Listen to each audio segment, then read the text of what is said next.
You think you know a case when the headline is simple: 3 teens arrested, 3 life-changing verdicts.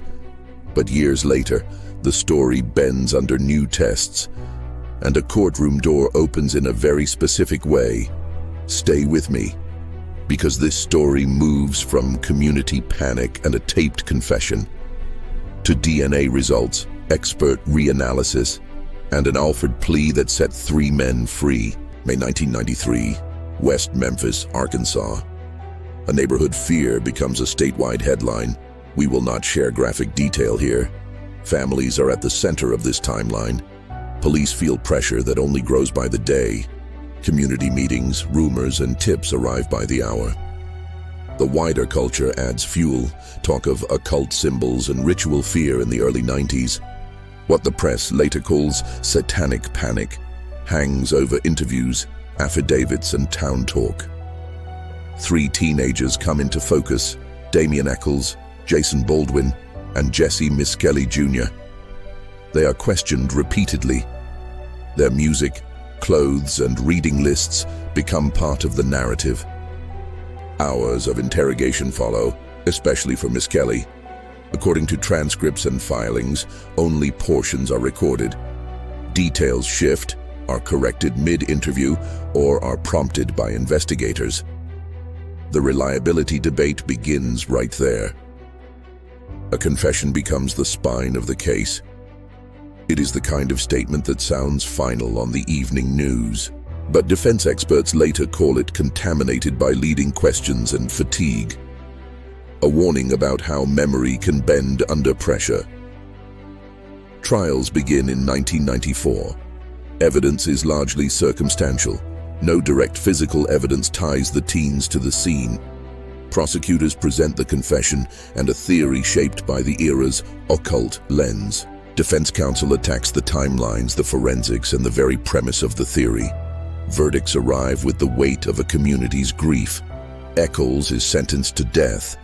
Baldwin and Misskelley receive life sentences. Appeals start almost immediately. Documentaries bring national scrutiny. Paradise Lost shines a camera on transcripts, exhibits, and procedure. Public interest doesn't decide cases, but it can pay for experts, labs, and new tests. Mid-2000s, the science changes. DNA testing advances enough to take another look at preserved evidence. Results reported in court filings do not identify DNA from the 3 convicted teens. Supporters call it a hole in the state's case. Critics argue absence of DNA is not proof of innocence. Experts revisit forensic opinions from the 1990s. Some conclusions are updated with modern standards. What once sounded certain becomes less so under new lights. The margin for reasonable doubt widens. Appeals stack up. Procedural bars and new evidence claims push in different directions. Years pass in a rhythm of hearings and filings. Each motion inches a door one way or the other. August 2011, an unusual path appears. The state and the defense discuss an Alford plea. It's a legal tool where a defendant pleads guilty while maintaining innocence. The court accepts the plea because the state asserts it could still prevail at trial. In practical terms, it means this: the convictions are set aside, new pleas are entered, and sentences match time served. The 3 men walk out of prison after roughly 18 years, free but not exonerated. Why would both sides agree to that? For the state, it resolves years of litigation without risking a retrial. For the defense, it ends imprisonment immediately in exchange for a plea with no admission of guilt. It's a compromise that satisfies the law's machinery and keeps the debate alive outside the courthouse. The families remain divided in public statements.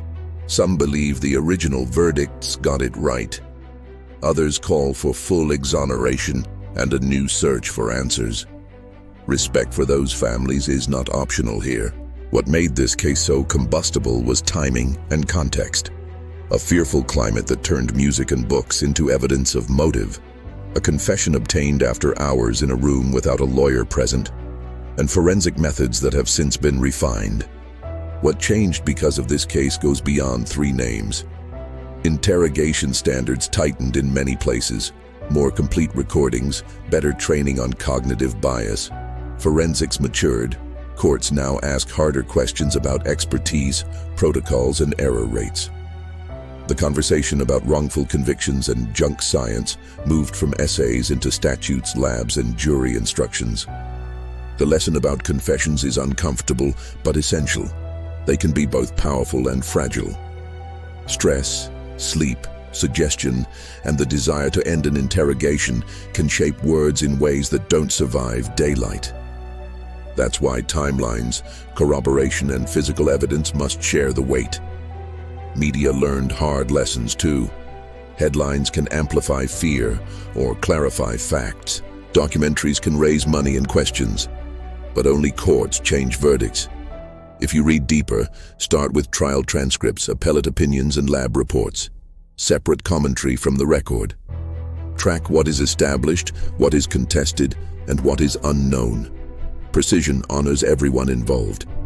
Today, the legal status stands where the paperwork left it. The Alford pleas remain. Advocates still push for exoneration. Officials stand by the resolution. The file is both closed and open depending on which shelf you use. Why this story endures is simple. It asks how we decide what proof looks like under pressure. It warns against turning culture into evidence. And it shows how science can reopen a door that once felt shut forever. We avoid graphic detail on this channel and keep the focus on people and process. Facts first, respect always. That's the rule in every episode we make. If careful, fact-driven storytelling is what you're here for. You're in the right place. Subscribe and keep watching. Next up, another case where one small test rewrote the ending everyone thought they knew.